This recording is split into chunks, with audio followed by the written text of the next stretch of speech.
Hello everyone. Question number 3 बहुत important है first question का, क्योंकि इस क्वेश्चन में थोड़ा सा ट्विस्ट किया है इन लोगों ने। क्या ट्विस्ट किया है अगर आप इसको ध्यान से देखो, क्या आपको लगता है कि ये बिल्कुल सही फॉर्मेट में लिखा है? क्योंकि जो स्टैंडर्ड फॉर्म होता है किसी भी क्वाड्रेटिक पॉलिनोमियल का, वो होता है पहले एक्स स्क्वायर का टर्म, फिर सेकेंड टर्म कौन सा होता है एक्स का, और लास्ट टर्म होता है कांस्टेंट।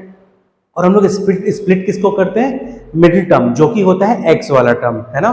तो यहाँ पे एक्स वाले टर्म को उन्होंने लास्ट में लिखा है। तो फिर ऐसे क्वेश्चंस को क्या करना होता है? सबसे पहले आपको रीअरेंज करना है।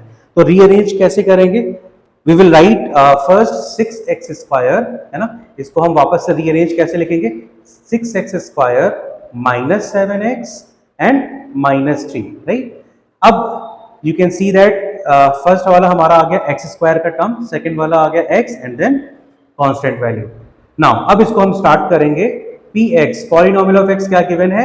6x square minus 7x minus 3, and we know that zeros निकालने के लिए polynomial of x is equals to 0, and polynomial of x हमारा क्या दिया है? 6x square minus 7x minus 3। तो इसकी जगह पे हम रख देंगे ये expression 6x square minus 7x minus 3 is equals to 0। ठीक है, अब ये हमारा आ गया प्रॉपर स्टैंडर्ड फॉर्म में। ठीक है, चलो अब क्या करते हैं? स्प्लिटिंग द मिडिल टर्म करने के लिए सबसे पहला स्टेप हमारा होता है a इंटू सी करना। ठीक, a इंटू सी करोगे तो आपको क्या मिलेगा? 6 into minus 3 which is minus 18। लिख देता हूं मैं minus 3 into 6 which is equals to minus 18। तो अभी हमको दो नंबर ऐसे चाहिए हैं जिनका एडिशन सब्ट्रैक्शन, ऐड करो नंबर्स को या सब्ट्रैक्ट करो तो माइनस 7 आए, और मल्टीप्लाई करो तो माइनस 18। तो क्या करते हैं एवरीवन? 18 का हम क्या करेंगे? फैक्टर निकालेंगे। तो 18 के फैक्टर्स क्या होंगे एवरीवन? 3 into 3 into 2। तो अब इन्हीं फैक्टर से वो दो नंबर निकालेंगे। तो कॉम्बिनेशंस बनाओ। 3 इंटू 3 कितना होगा? 9 एंड 2 अलोन। सो 9 2 जा 18 भी हो गया, और 9 माइनस 2 कितना होता है एवरीवन? 7। लेकिन 9 माइनस 2 होता है 7, but we are looking for minus 7। इसका मतलब कि माइनस साइन हम या तो 9 में लगाएंगे या तो क्या कहाँ लगाएंगे? 2 में। तो जाहिर सी बात है माइनस हम कहाँ लगाएंगे? माइनस 9 में, क्योंकि हमको माइनस चाहिए है, और बड़ा कौन है 9 और 2 में? 9। सो माइनस 9 प्लस 2 हमारा क्या बन जाएगा? माइनस 7। चलो तो लेट्स स्टार्ट। अब मिडिल टर्म को स्प्लिट करते हैं। तो देखो स्प्लिट करने के बाद हमारे पास क्या आएगा? 6x स्क्वायर माइनस 7x को हम क्या करेंगे? किस तरीके से लिखेंगे माइनस 7 को?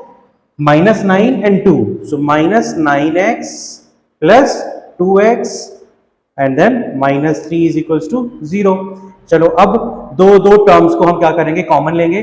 कॉमन लेने के लिए मैंने पहले ही बताया आपको ब्रैकेट लगाना है, और जो कॉमन आ रहा है उसको ब्रैकेट के बाहर लिखना है। तो 6x स्क्वायर माइनस 9x को कॉमन कैसे लेंगे? जिन बच्चों को कॉमन लेना नहीं आता है, मैंने वीडियो बनाया है कि कॉमन लेते कैसे हैं दो टर्म्स में। ठीक है, इसमें कॉमन आ रहा है हमारा everyone 3x। We will take common. क्या बचेगा यहाँ पे? 2x माइनस 9x में से 3x कॉमन ले लिया तो बचेगा 3 प्लस। अब इन दोनों टर्म में कॉमन लेने से पहले हम लगा देंगे ब्रैकेट।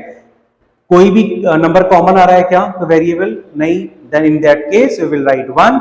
अब यहां पे लिख देंगे 2x minus 3 as it is equals to 0।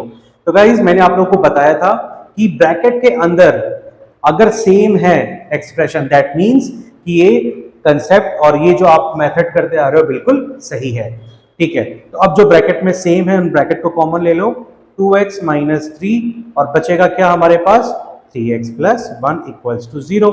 अब इस स्टेज पे हम क्या करते हैं? जब दोनों के दोनों हमारे पास ब्रैकेट्स में मिल जाते हैं, दोनों ब्रैकेट को 0 से कंपेयर करेंगे। तो अगर मैं फर्स्ट ब्रैकेट को कंपेयर करता हूं 2x माइनस 3 इक्वल्स टू 0, तो हमारा x इज इक्वल्स टू क्या आएगा? 3/2, और यही हमारा क्या होगा? अल्फा। यही हमारी क्या वैल्यू होगी? अल्फा। तो हमारे पास एक वैल्यू आ गई, alpha is equals to 3/2। Now beta क्या आएगा? अब वो तो पता चलेगा सेकेंड ब्रैकेट को 0 से कंपेयर करने के बाद। तो सेकेंड ब्रैकेट हमारा क्या है? 3x plus 1 is equals to 0। So यहां से आ जाएगा x is equals to minus 1/3। तो बीटा आ गया माइनस 1/3। चलो अब अल्फा बीटा हमने जीरोस निकाल लिया। इस क्वेश्चन के दो अलग अलग क्वेश्चन थे, दो पार्ट थे। पहला था इन्होंने बोला जीरोस निकालो, सेकंड क्या बोला इन्होंने कि रिलेशनशिप जो उनके बीच का होता है, किनके बीच का? अल्फा बीटा और कोएफिशिएंट के बीच का रिलेशनशिप, वो वेरीफाई करते हैं। तो आई थिंक सारे बच्चों को अभी तक तो रिलेशनशिप की जो दो फॉर्मूले हैं वो पता हो चुका होगा, है ना। चलो अब वेरीफाई करते हैं relationship between alpha beta and coefficient.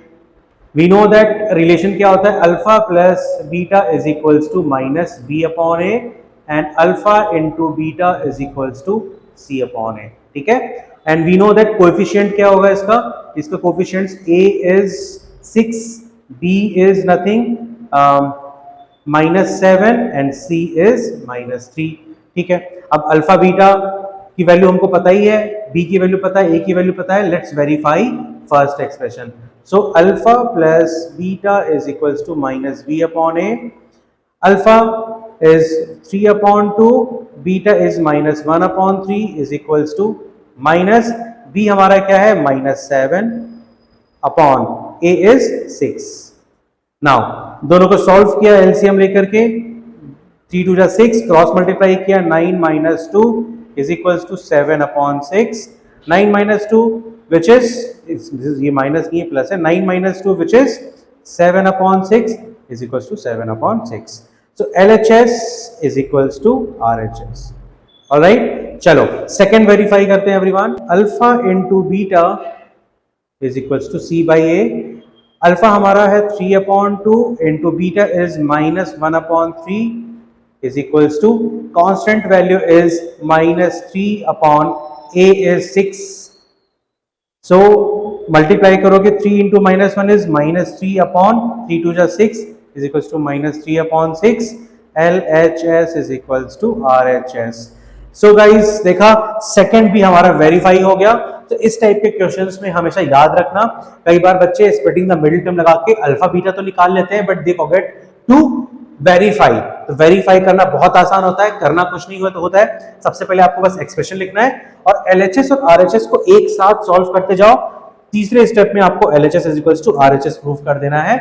Alright, चलिए चलते हैं नेक्स्ट क्वेश्चन में, क्वेश्चन नंबर 4।